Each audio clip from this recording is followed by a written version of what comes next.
बिस्मिल्लाहिर्रहमानिर्रहीम इय्याका नअबुदु व इय्याका नस्तईन। मेरे पाकिस्तानियों, जब तक ये पैगाम आप तक पहुँचेगा मुझे ये अरेस्ट कर चुके होंगे और मैं जेल में होऊंगा।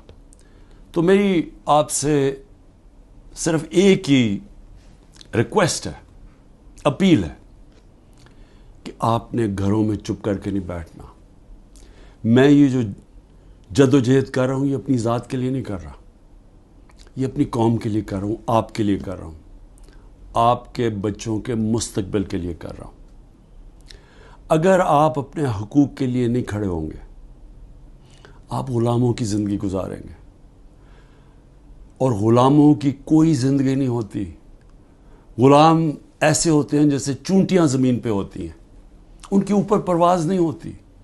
और ये बड़ी ख्वाब का नाम था पाकिस्तान, नारा था ला इलाहा इल्लल्लाह। पाकिस्तान का मतलब क्या कि हम कोई इंसान के सामने नहीं झुकते।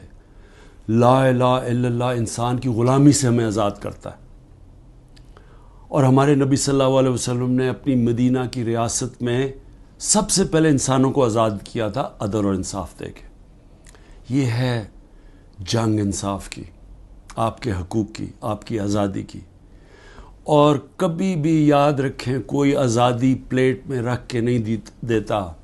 जिस तरह मैं कहता हूँ जंजीरें गिरती नहीं हैं, तोड़नी पड़ती हैं। पुरअमन एहतजाज आपने करते रहना है जब तक कि आपको आपका हक नहीं मिलता। और वो सबसे बड़ा फंडामेंटल राइट है वोट के ज़रिए अपनी हुकूमत मुंतखब करना, ना तो किसी और कोई कब्ज़ा ग्रुप इस मुल्क के ऊपर कब्ज़ा करके बैठ जाए जो आज कब्ज़ा करके बैठा हुआ है। शुक्रिया।